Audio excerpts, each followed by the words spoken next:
हालांकि 2011 में मुख्यमंत्री नवीन पटनायक का व्यक्तिगत सचिव बनके भुवनेश्वर आए थे बीके पांड्यान।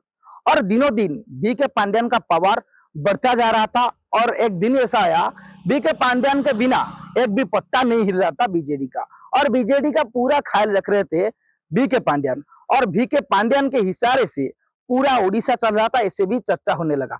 तो फिर कुछ दिन बाद ये बीजेडी में 2023 में बीके पांड्यान ने डायरेक्ट पॉलिटिक्स में आ गए और बीजेडी में ज्वाइन हो गए।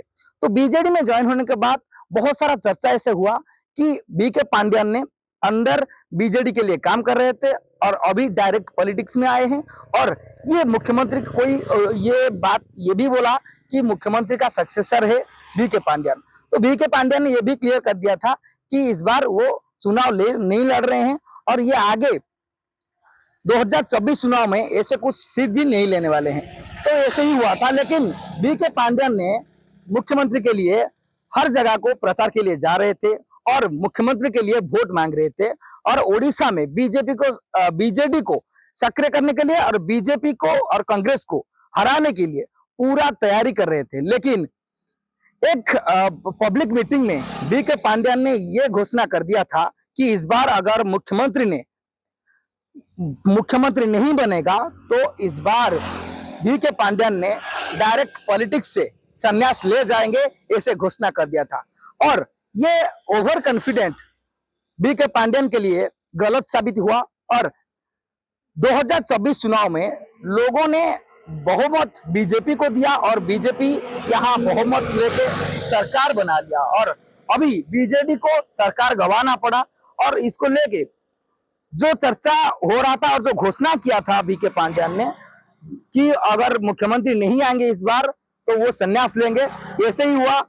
एक दिन से पहले बीके पांड्यान ने डायरेक्ट पॉलिटिक्स से संन्यास लिए हैं, ऐसे वीडियो जारी किए थे। और वो वीडियो में बीके पांड्यान ने ये बोला है कि ये पॉलिटिक्स अभी छोड़ रहे हैं, जो डायरेक्ट पॉलिटिक्स में वो थे वो एक्टिव पॉलिटिक्स छोड़ रहे हैं, ऐसे बोल के एक वीडियो भी जारी किए थे। जो वीडियो में ये साफ दिखाई दे रहा था कि लोगों को सॉरी बोल के, लोगों को क्षमा प्रार्थना करके और बीजू परिवार को क्षमा प्रार्थना करके बीके पांड्यान ने पॉलिटिक्स से अलविदा ले लिया है। तो अभी हालांकि ये बताया जा रहा है कि अभी आगे बीजेडी का भविष्य क्या होगा, बीजेडी आगे कैसे जाएगा। बीजेडी का जो स्ट्रैटेजी बना रहा था, बीजेडी का जो ब्लूप्रिंट बना रहा था वो है बीके पांड्यान, ऐसे चर्चा हो रहा है।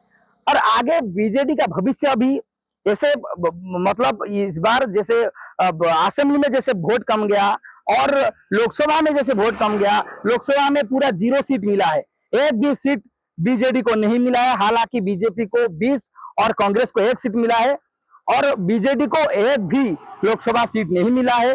और बीजेपी को असेंबली में ज्यादातर सीट मिलने के बाद बीजेपी अभी सरकार बना रहा है और बीजेडी को अभी विरोधी में बैठने के लिए ये मिला है। तो आगे बीजेडी का जो भविष्य होगा, ये हालांकि थोड़ा स्थिति अभी बिगड़ने वाला है, ये चर्चा हो रहा है। क्योंकि जो बीजेडी का हर चीज देख रहा था, जो बीजेडी का हर डिसीजन ले रहा था और जो बीजेडी का बैकग्राउंड में काम कर रहा था वो अभी नहीं है। जो मुख्यमंत्री के साथ हर मोमेंट में रह रहा था वो अभी नहीं है। अगर ये नहीं रहेंगे तो पार्टी कैसे चलेगा, ऐसे भी अभी चर्चा हो रहा है। तो आगे बीजेडी जो सोच रहा है अभी ये केवल ही मुख्यमंत्री को लेके, और जो अभी लीडर हैं वो लीडर के साथ कमिटी गठन करके आगे जाएगा। और फिर एक ही आदमी सामने आएगा, वो है मुख्यमंत्री नवीन पटनायक। और नवीन पटनायक का अभी सक्सेसर कौन आएगा, नवीन पटनायक का अभी आगे भविष्य में बीजेडी को कौन आगे ले जाएगा, ये अभी सबसे बड़ा संशय है। अगर ये कोई इसको आगे नहीं जाने वाला नहीं मिलेगा तो बीजेडी का हालांकि स्थिति अभी कांग्रेस जैसा हो जाएगा। कांग्रेस जैसा उड़ीसा में 3rd पोजीशन में है, ऐसे आगे भविष्य में बीजेडी का स्थिति ऐसे हो जाएगा, ऐसे भी चर्चा हो रहा है। तो जैसे बीजेडी का अगर हम बात करें असेंबली और लोकसभा दोनों सीट में अभी बीजेडी का स्थिति हालांकि खराब होता जा रहा है। ये स्थिति को अभी सुधारने के लिए पार्टी का सुप्रीमो नवीन पटनायक और जो सीनियर लीडर्स हैं वो सब अभी काम कर रहे हैं। और आगे 2029 जो इलेक्शन आ रहा है वो इलेक्शन में कैसे फिर पार्टी को सरवाइव करेंगे, पार्टी को फिर कैसे रिवाइव करेंगे, इसके लिए अब से काम शुरू कर दिए हैं बीजेडी। तो बीजेडी का हालांकि ये जो अभी स्थिति अभी थोड़ा बिगड़ने लगा है, ये स्थिति में बीजेडी को आगे जाके क्या करना पड़ेगा और बीजेडी कैसे स्थिति को सुधारेगा और कैसे आगे जाएगा, ये देखने के लिए बाकी है। भुवनेश्वर से अजय कुमार, आज तक।